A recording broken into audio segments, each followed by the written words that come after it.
નમસ્તે મિત્રો, ઘણા બધા પેશન્ટ ફરિયાદ કરતા હોય છે કે જમ્યા પછી છાતીમાં બળતરા થાય છે અથવા છાતીમાં વજન લાગે છે અથવા જમેલો ખોરાક ગળામાં ઉપર આવે, ગળામાં બળતરા થવી, રાત્રે સૂતા હોય અને ખોરાક ઉપર આવવાથી ઊંઘ ઉડી જવી, શુદ્ધ ભાષામાં કહેતા હોય કે છાતીમાં દાજરો બળે છે. આ બધા જ જે લક્ષણો છે એનું મેડિકલની ભાષામાં કોમન કારણ કહીએ તો એ છે એસિડ રિફ્લક્સ અથવા તો ગેસ્ટ્રોઇસોફેજિયલ રિફ્લક્સ ડિસીઝ GORD.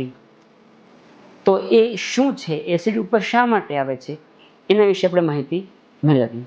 સૌપ્રથમ આપણે શરીરની નોર્મલ રચના સમજીએ. આ મોઢું છે, આ અન્નનળી છે અને આ જઠર છે. અન્નનળી અને જઠરની વચ્ચે એક વાલ્વ હોય છે. એ વાલ્વ વન વે વાલ્વ જેને કહેતા હોઈએ કે એક દિશામાં જ એક ખુલે હંમેશા, આ વાલ્વ પણ એવો હોય છે. આપણે જ્યારે ખોરાક લઈએ, આપણે હમણાં એનિમેશનથી જોઈશું, મોઢામાંથી જ્યારે ખોરાક અન્નળીમાં જાય પછી અન્નળીમાંથી જઠરમાં ખોરાક જતો હોય છે. આ ફૂડનું બોલસ છે, ખોરાક છે, એ આગળ જાય છે. અત્યારે એ વાલ્વ બંધ છે. નોર્મલી આ વાલ્વ 24 કલાક બંધ રહેતો હોય છે. જ્યારે ખોરાક જાય ત્યારે 1 સેકન્ડ માટે આ વાલ્વ ખુલશે, જે આપણે જોઈએ. વાલ્વ ઓપન થયો, ખોરાક જઠરમાં ગયો. જઠરમાં એસિડ અને ખોરાક 3 થી 4 કલાક મિક્સ થતું હોય છે, કોઈમાં 2.5 કલાક હોય છે અને એ દરમિયાન ખૂબ પ્રેશરથી વલોવાય છે. આ વાલ્વ બંધ છે એટલે એસિડ ઉપર નહીં આવશે હેલ્ધી વ્યક્તિમાં.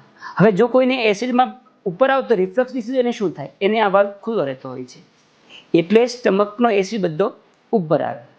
નોર્મલી જઠરની જે દિવાલ છે એ એસિડ રેઝિસ્ટન્ટ હોય છે, એને એસિડથી પ્રોબ્લેમ આવે નહીં. પરંતુ અન્નનળીની જે દિવાલ છે એ કુદરતે એસિડ રેઝિસ્ટન્ટ બનાવેલી નથી. એટલે જો એસિડ ઉપર આવે તો આ દિવાલમાં સોજો આવે, પણ ચાંદા પડે, વર્ષો સુધી આ પ્રોસેસ શરૂ રહે તો અન્નનળીનો એ રસ્તો સાંકડો પણ થઈ જાય અને ખોરાક ગળવામાં પણ તકલીફ થાય. ઘણા લોકોને એસિડ વધારે ઉપર આવે તો ગળામાં બળતરા થાય, એસ્થમાનો પ્રોબ્લેમ વધી જાય, દાંત, કાન કે એના તકલીફથી સાઇનસનો બી પ્રોબ્લેમ થઈ શકે. આ બધા જ રોગોનું કારણ આ વાલ્વ છે. જો વાલ્વ ઢીલો હોય તો એસિડ ઉપર આવે તેટલા પ્રશ્નો થતા હોય છે.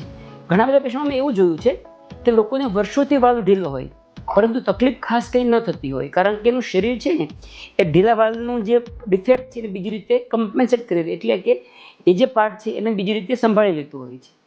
પરંતુ એવા કેસમાં જ્યારે જઠરમાં સોજો આવે, ઇન્ફેક્શન થાય, ત્યારે આ લક્ષણો અચાનક શરૂ થઈ જતા હોય છે. મેડિકલની ભાષામાં આપણે એને GORD કે એસિડ રિફ્લક્સ કહેતા હોઈએ છીએ. જો તમને આ તકલીફ હોય તો ગભરાવાની જરૂર નથી, કારણ કે આ રોગ બહુ જ કોમન છે. અમે એવું કહીએ કે લગભગ 50% લોકોની જિંદગીમાં ક્યારેક ને ક્યારેક રિફ્લક્સ ડિસીઝને લીધે છાતીમાં બળતરા થતી હોય છે. એટલે કોઈ ગભરાવા જેવો કે મોટો સિરિયસ રોગ નથી. બીજા વિડીયોમાં આપણે એની ટ્રીટમેન્ટ વિશે જોશું. ધન્યવાદ.